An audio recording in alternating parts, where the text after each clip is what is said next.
Hello, art appreciation students. Welcome to the study guide for chapter 5. This is on the principles of design or the principles of art. Last week or in the last chapter, chapter 4, we talked about the elements of design or the elements of art. So these two things are complementary. They go together. I think I introduced the analogy of like a recipe. Think of the elements of design or the elements of art as your tomatoes, onions, and garlic. And then the principles of design are kind of like the arrangement of them, right? That's what we call the composition. So this arrangement can make something like a curry or a stir fry or a soup base. Out of those same elements, you can come up with different compositions, right? Using these principles of design. These are the key terms. They'll also be at the end of the slide. So first, we're going to talk about unity and variety. So this is in your book, Figure 5.1. This is Toulouse-Lautrec's lithograph. So if you look here, there's a couple things that are uniform. There are a couple ways that this artwork is unified, and there's a little bit of variety sprinkled in there, which is what your eye is often attracted to. So the major composition is made up of kind of gray, black, and this kind of yellow, milky yellow color, right? The areas where there is orange or there's like a high contrast, your eye tends to go towards, right? So Toulouse-Lautrec is unifying it through color and also kind of the way that all the musical instruments and the conductor's hands seem to kind of be one unified shape. And then the way the lady's dress or outfit also seems to be one unified shape. Her dress, her hat, everything. Right? So those are elements of unity, and then there's also that variety sprinkled in there, which is what kind of moves your eye through the artwork. So that's unity and variety, a sense of cohesion, and then also differences, right? You should be familiar with this terminology. So one thing that you may not be familiar with is the difference between visual unity and conceptual unity. So visual unity is what we saw in Toulouse-Lautrec's artwork in the previous slide, right? How things were visually brought together to create a sense of unity. Conceptual unity is a little bit different. Let's break that down. So this is uprising of the spirit, right? So what are we looking at here? We're looking at a indigenous jaguar warrior and then a Superman, and then this image in the back, kind of in the background here, is an old print which depicts the persecution of indigenous peoples, right? So there's not visual unity between these things. We can't look at it and say, well, they all have the same color palette, or they don't have the same style in which they were all drawn or created, right? They're not even really from the same time frame in history. What unifies them is kind of this idea of indigenous and non-indigenous and the conflict between the two, right? So the theology behind Superman is that he is not indigenous, I guess, to the planet, and that's part of his principle of who he is, right? And then there's this indigenous warrior who's kind of battling with him, and this historical depiction behind them of conflict between indigenous and non-indigenous individuals. Okay, so that's this, the variety or the unity is created through the concept that each of these images represent rather than the way the color palette is portrayed or any of the elements of design. Okay. Next, we're going to talk about balance. So there's quite a few things to talk about within balance. So the first vocabulary word I want to introduce to you is visual weight. And this refers to the heaviness or lightness that you see within a composition and where that weight is distributed. So this is Degas before the ballet. So we see a this image is portrayed horizontally, and then on one side there are these larger figures, right, which hold a little bit more visual weight. But because in the distance there's so many more figures, they hold a different level of visual weight. So even though there isn't like an exact balance, like symmetry, even though that's not happening, what is happening is there is visual balance. So I used some vocabulary words in describing that we're now going to break down. So if I lost you, don't worry, we're catching back up. All right, so symmetrical balance is a mirror image, right? You should kind of be familiar with the idea of symmetry. Our bodies are symmetrical and whatnot. It's this kind of exact match. And then there's relative or approximate symmetry, and then there's asymmetrical balance. Asymmetrical balance has a lot more parts to it. The image that we saw before the ballet by Degas, that would be an example of asymmetrical balance.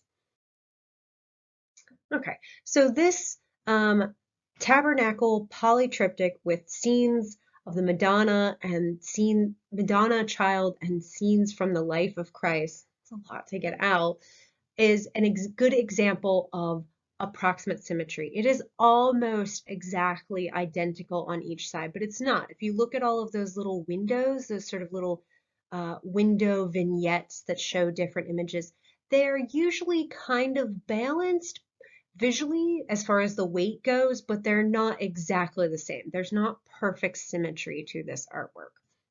I don't feel the need to show you guys examples of perfect symmetry. I feel like you probably have heard that term before and know what that means by now, by college level.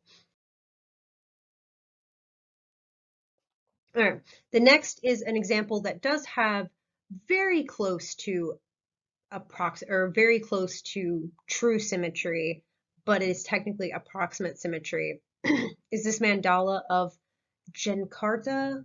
I may be pronouncing that wrong, but we'll do our best. Another thing to note is this one also has radial symmetry. So if we look here, there's kind of this, everything seems to be, let's get a color that we might be able to see a little bit better. All right, so everything seems to kind of be radiating out in a spiral from the center. Oh, that was terrible, terrible drawing, right? But you can see how it's radiating out. That's radial symmetry. All right, the next that we're going to talk about is asymmetrical balance. I technically already showed you an example of that with Degas' The Dancers Before the Ballet, right? So we said that on one side there was the two dancers that were sort of close to you visually, and on the other side of the image there were these four other that were farther away. And the fact that they were at distance, right, and there was two in the foreground and four in the background, kind of made for this visual balance, right, even though they weren't exact. So these are all of the different ways in which you can achieve asymmetrical balance. There are probably more than the 6 listed here, but these are the ones that are book lists, and there definitely will be a quiz question about this. This is another good example of kind of how there's visual balance and conceptual balance, right, coming together. So there's all these figures on the one side, right, of Gustav Kilmet's work. And then there's kind of this space where there's this one character, and that character seems to have so much more space around him, right? That gives him this kind of larger balance, right? He sort of commands more space visually in the artwork. So there's like all this going on one side, and then what seems to be a lone figure on the other, but he's commanding so much more space. And that's part of the conceptual idea that Kilmet is trying to get across, right? There's all this happening in life, and yet death is so much of a bigger thing. It commands so much more time and so much more of life than life itself, if that makes sense. So this is a good example of visual asymmetrical balance and conceptual kind of ideas using balance to communicate conceptual ideas. All right, next we're going to talk about emphasis and subordination. So there's a vocabulary word that you need to know here, which is focal point. So focal point is the specific area where the principles and elements of design are drawing your attention to that area, right? Through emphasis. Emphasis brings your eye to the focal point. Subordination is a less visually interesting area of the artwork. So we're going to break all of these concepts down, but I wanted to clarify what they mean first. Okay. This is Goya's Execution of the 3rd of May, 1808. So my first question to you is, what's the focal point? Where is your eye going, right? If you're like everyone else in the world, it's going to this guy right here. We're just going to kind of draw a little dot over top of him, right? So why? Why is your eye so, it's almost like you can't look away even when you try to look into the background, right? So Goya is using light first and foremost to emphasize that area where that character is, right? In the bringing your attention to that focal point. Another thing that's happening is there's kind of this dark background and there's kind of this circular shape that's being created. So as this line goes down like this, right, kind of moves across and then through the back of these soldiers, right, or down by their feet. We could almost look at it that way. And then bringing it around. So everything is kind of bringing your eye around the image towards this main character, right, who's in the light. Everyone else seems to be in the darkness. So just to give you guys some context to this, right, part of that contextual analysis, the history behind this is during the reign of Napoleon. Napoleon's troops invaded Spain, and there was a city that they went to, and Napoleon's forces actually did not win. They did not take over this city. The kind of defensive militias pushed them back, and they were not able to conquer and hold that city. So Napoleon's forces then went to the next town over, which was a much smaller town. It didn't have large defenses, and they executed all the men, basically out of revenge, right? These were not the same men who fought against the troops the day before in the previous battle. These were a different group of people, basically innocent farmers from the next town over who were just executed by Napoleon's troops. So Goya is trying to show us the kind of personalness of this character, right? That's one of the reasons why he is in the light. He kind of has his hands out in this gesture. There's kind of this individualness to his face, but yet at the same time, he doesn't have very distinct figures. He's not a specific man. He's kind of an everyman, and our attention is being drawn to that everyman who's about to be executed by these men here who we don't see their faces. They sort of, their backs are to us in this kind of dehumanized way, right? So that's some of the conceptual analysis that goes along with this painting. And I think it's showing you exactly why the focal point is where it is and what it is. So again, there's that balance between the conceptual focus and then the visual focus, right? All right. There's a way that you can balance emphasis. So kind of this image is not in your book, but I wanted to put it in as kind of a way to show you exactly how important emphasis and the focal point can be, and especially if there's a lack of a clear focal point. So this artwork has balancing emphasis, right? Jacob Lawrence has intentionally put all of these soldiers where not a single one of them gets more attention than the other, right? Our eye doesn't seem to rest. As we look at this image, our eye doesn't rest on one individual soldier. It moves kind of back and forth between all of them, right? And that's intentional. He's saying in this artwork that not any one of these people is more important than the other, and that's using balancing emphasis. It's very different than what Goya was trying to do. But again, you can see how emphasis and the focal point are key to getting that point across or getting that idea across to you as the viewer. All right, next we're going to talk about scale and proportion. So scale and proportion both have to do with size.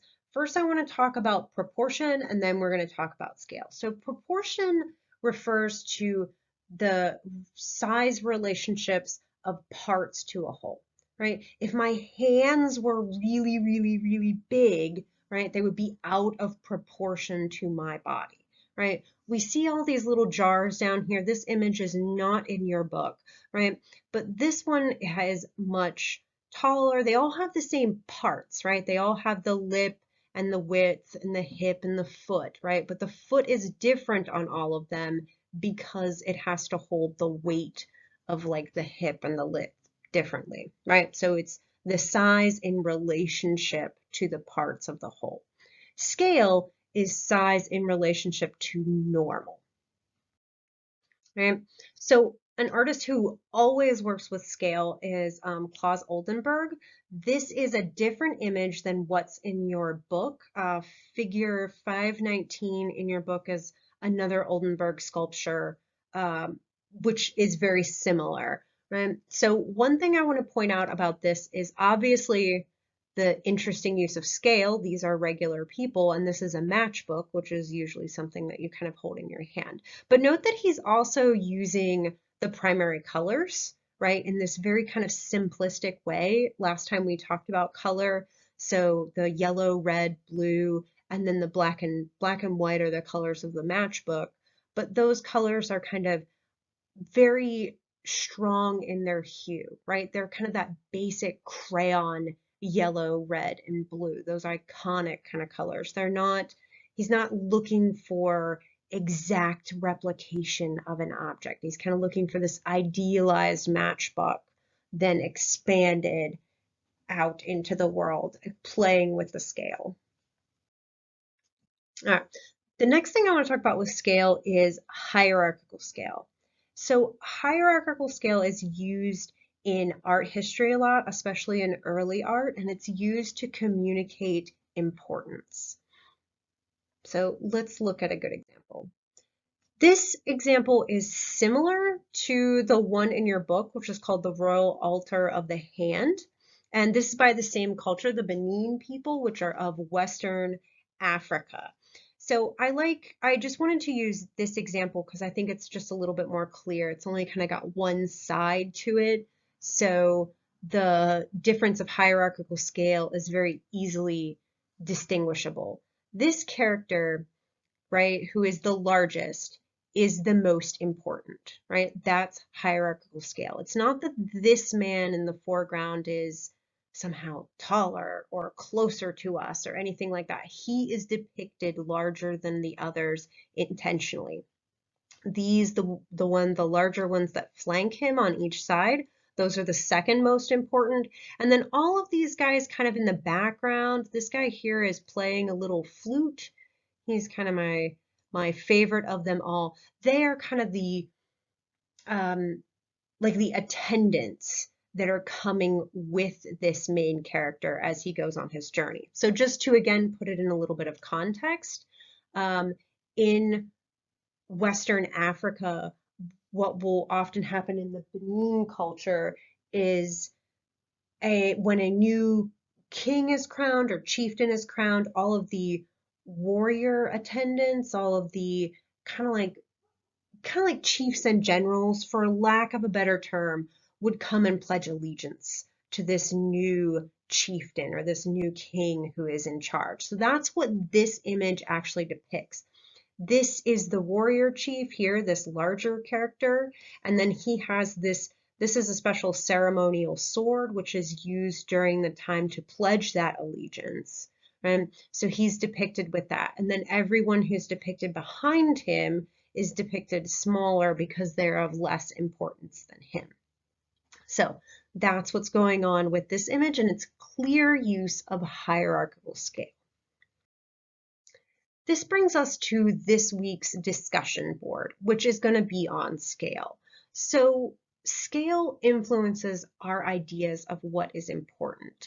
I included this image from the Book of the Dead, the Last Judgment before Osiris, because the ancient Egyptians used hierarchical scale on, I don't want to say more so than any other culture, but they definitely used it very clearly and very consistently. So we see Osiris here is the largest, right? If he were to stand up, let's get a different color. If he were to stand up, he would be way taller than all of these other people. And then we have people here, which are like so tiny. Those are obviously the least important people within the image. This person here, right, which is Anubis, is more important than this smaller character here, even though they look similar. It's not the same person in a different moment in time. It's that one person is more important than the other, or one character in the image. So I want you to think about hierarchical scale in your life. And I basically want you guys to do a thought experiment. So think about the buildings in your life and the places that you go. And do they fit in scale with your importance of them, right? So if you spend a whole lot of time in a really, really big office building, and if you spend a lot of time there and that's your job, that size of that building may be relatable to its importance to you as an individual. But you may also work somewhere in a very small building, but it's still really important to you. So there might be this disproportion of scale. So this is kind of just a thought experiment. I want you to consider if there are any disparities or any ways in which hierarchical scale coincides with your values of where you spend your time. Basically, give me a couple paragraphs, think about it for a couple minutes. It's kind of an interesting thought process, and using size to think about importance. You could also think about the people in your life. Maybe your grandma's real short, but she's super important, right? So she might be bigger in hierarchical scale than she would be in real life. All right, next on the note of scale and proportion is the golden ratio. All right, so this was invented by the ancient Greeks, and they used this both in their architecture and in their artwork. We will probably reference back to this idea once we get to chapter 13, 14-ish, when we start the art history section of this class. Right? So the ancient Greeks believed that this ratio was true. All right, that'll make more sense in a moment. So this image is not in your book for this chapter, but I feel like I needed to include it to make clarity for my last statement. So when the ancient Greeks depicted their gods or depicted buildings that were meant for their gods, basically their temples, they would use this golden ratio because the golden ratio was true to them. And I know that that sounds very vague, but the golden ratio was perfect. Human beings don't actually fit into this ratio. Even though this man here looks like he's in ideal proportion or perfectly proportionate, or he's got a beautiful physical physique, he's actually out of proportion. The human body doesn't really fit into this size. His arms are kind of longer than they should be and whatnot. So the golden ratio is applied for that for almost religious reasons. The Greeks believed that the gods would be perfect, right? So they would fit into this mathematical ratio, and people are not perfect, so we don't fit into that ratio. And you could kind of look at it like that. So this brings us to our next slide.